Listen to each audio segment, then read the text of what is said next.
Hey everybody, my name's Azalea. You're watching my YouTube channel, WayCrunchy, this old shack series. Me and my partner bought an extreme fixer-upper for $20,000 about 7 months ago, and we have filmed the entire process that you can find here on the channel. So the house did not have plumbing, the house did not have electricity. At this point, 7 months deep, we have electricity. We're still working on plumbing, but we hope to be moved in within a month or two. It's very exciting. This is the adventure of our lives. This is a huge adventure and learning experience. We are not experienced DIY construction renovation professionals. We are first timers and we're learning along the way, and we're bringing you guys with us. Y'all, I'm just so happy to be here this morning. I just have a goal of kind of doing little things, finishing up little things this morning. So maybe finishing up getting the garden in. It's springtime here. One thing I want to talk about is I'm all about frugal renovation, frugal life in general. And some people have started to doubt, I think, watching this, that we are able to renovate this house as cheaply as we are.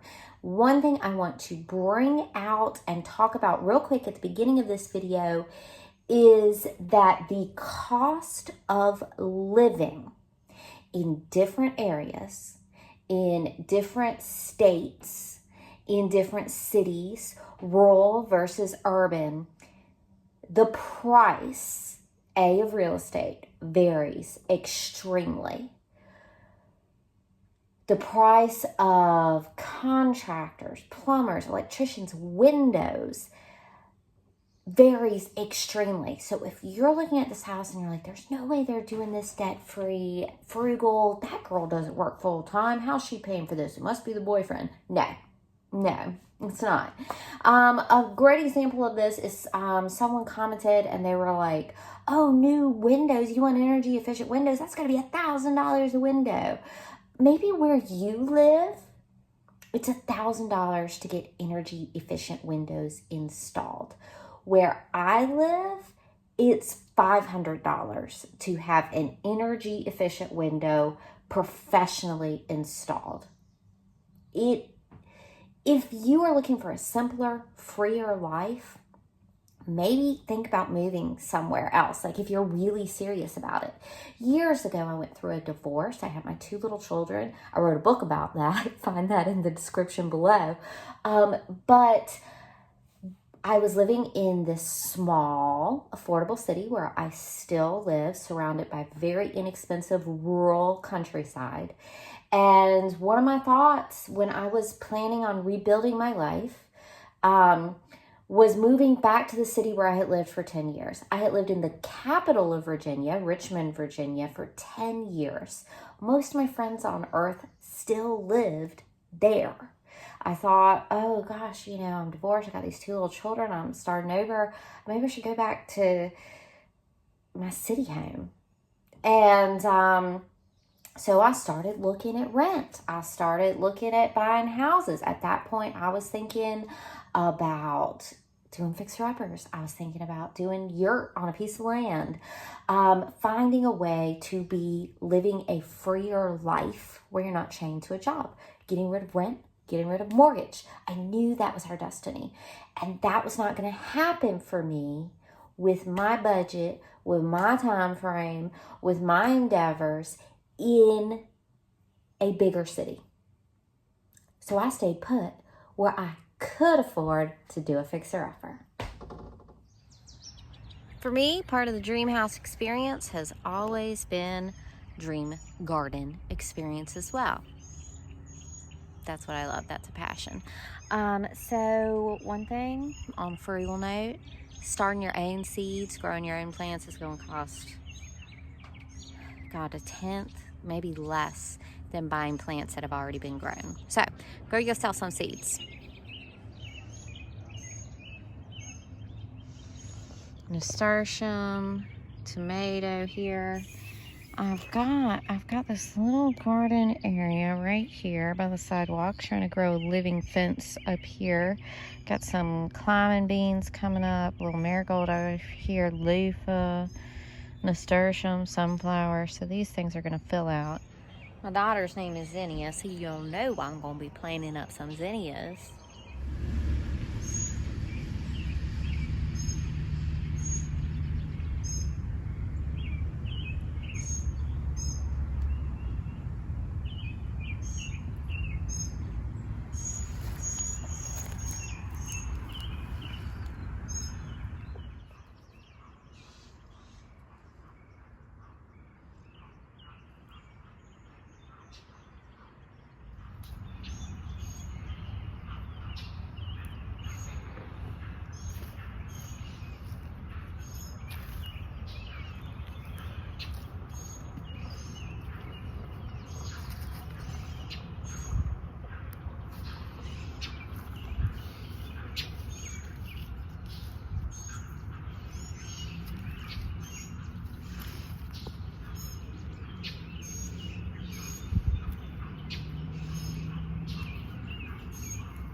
Now I got these. These are some of my favorite flowers. This coxcomb.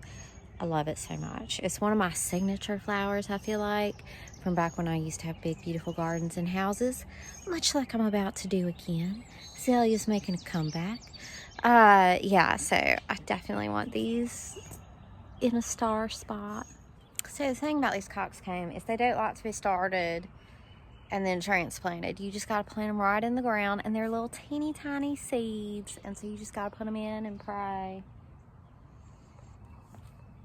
I try starting them from seeds sometimes. They don't like that transplant. They like to be planted straight in the ground. So the little dark spot in the middle is where I'm waiting for my coxcomb to come on up. Then I can mulch around them, but I need them little tiny seedlings to grow out the ground where I can keep a good eye on them.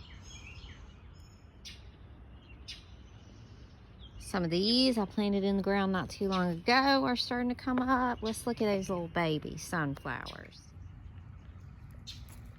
A little baby mammoth sunflowers coming. Let's see if we got any more. So there's one. I did kind of a row. Let's see. Don't see any right off, but they're coming. This one's coming, the rest are coming. I sure am awfully glad I'm giving myself the space to do some gardening instead of working on the house this morning. Even if we don't live here, the garden lives here, and I have this lovely garden to come visit. Anyway, I got these plants that something keeps nibbling on. It's the only thing they nibbling. Gladiolas, maybe they're gladiolas. It's the only thing they nibbling. Maybe they're hollyhock. I'm trying to remember. Anyway, whatever they are, it's the only thing getting nibbled, and they ain't nibbling anything else. So maybe I just want to get the nibblers out of this garden and just move those entire plants. I think I am, actually. Something's eating the leaves off every stem that puts out a leaf on these two, but touching nothing else. So I think maybe I want to move these just to get whatever's nibbling out of here. The soil here is looking very promising and alive and good.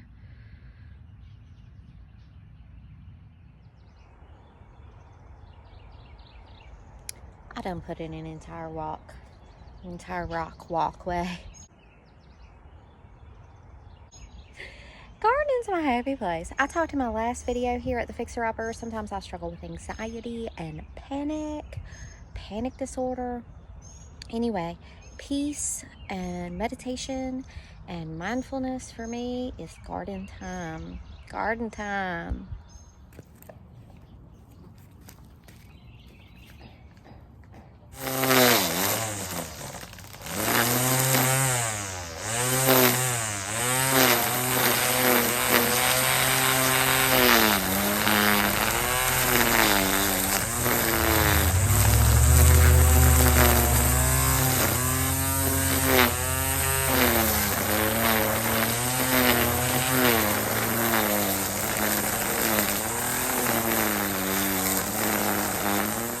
I'm gonna try and make some paint colors again.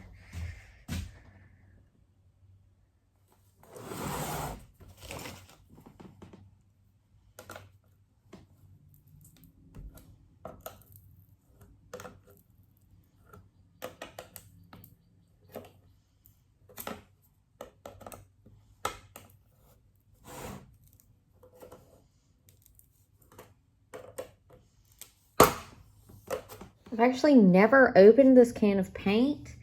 I got a chisel and a hammer out. It's like it's fused together. This is bizarre.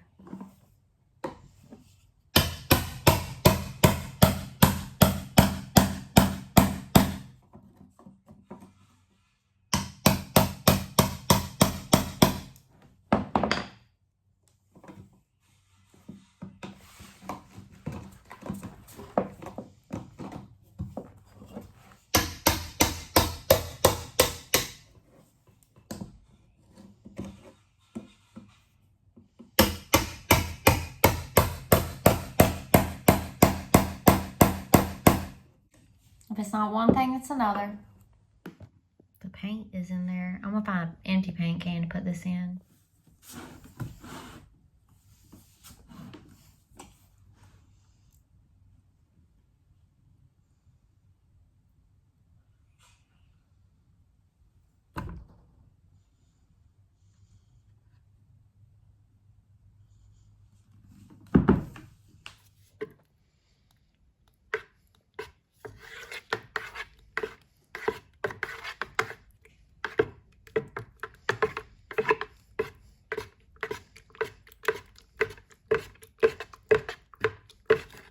I like it. Now I'll do a test swatch and see if I can get John on board. My favorite color on earth is pink. I love pink. I love pink everything. I'm not really that much girly. I just, the color pink pleases me so. That's the only color John don't like. Pink and peach. He thinks peach is pink. Anyway, let's see if we can get him on board with this. So John was like, is that pink? I thought we weren't doing pink. I was like, well, I mixed it up myself. I didn't go buy it. And John says, if we don't like it, after a while, we could paint over it. And that seems very reasonable.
Yeah.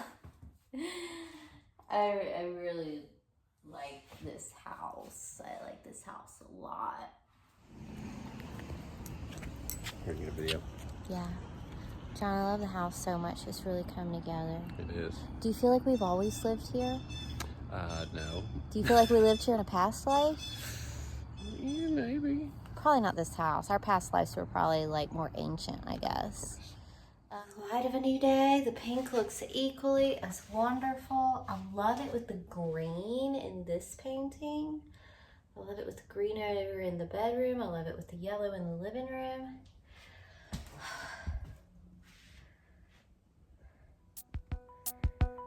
She's becoming a house.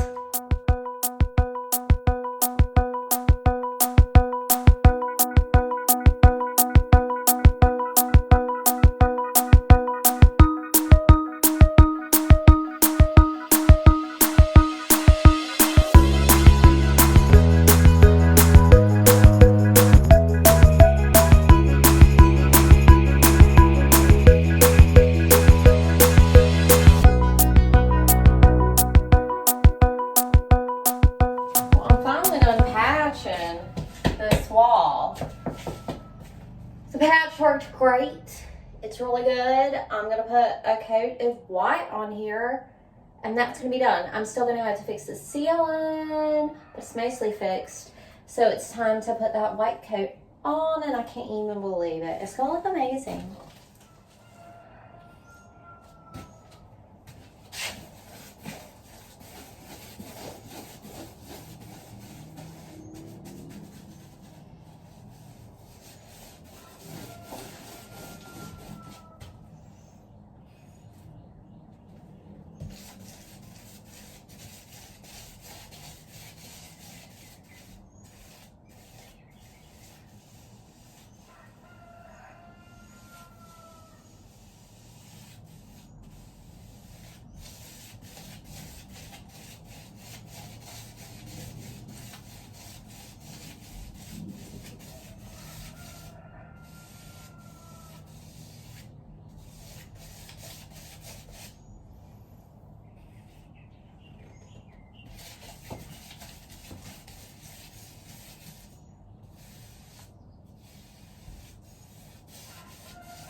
Pink's making it on up the stairs.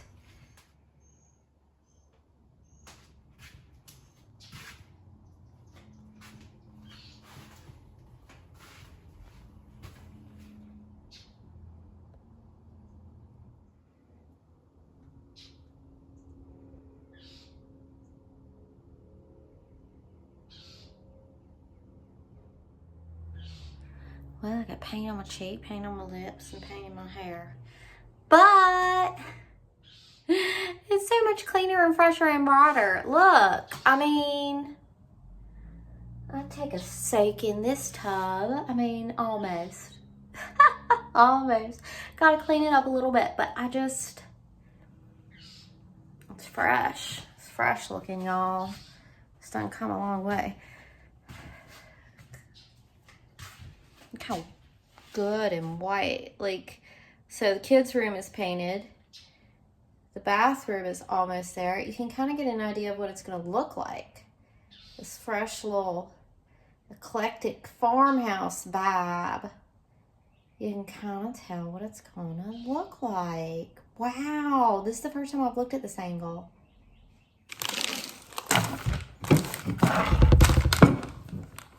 It's at this point that I take myself a little break. I'm trying to take more breaks. I'm trying to stay more fueled. Trying to get enough rest. Trying to get enough breaks. Trying to spend enough time doing like gardening and yoga. I'm trying to take better care of myself because I don't want to get burnt out right here at the end of this project. So, you guys help me a lot. Staying encouraged. The comments, the uplifting comments, and knowing that there are so many people that are on this journey with me, with us. Y'all see me, y'all see the energy rising in me when I think of all the people that are walking with me right now. It's beautiful. And it uplifts me. That being said, there's haters and doubters and trolls, internet trolls. But I deal with that all right. And now I'm gonna plant a cucumber. Getting the dirt and stuff in definitely has to be done right away, and planting things has to be done at a certain time. But aesthetically, putting mulch over this cardboard, we can get to that when we get to it.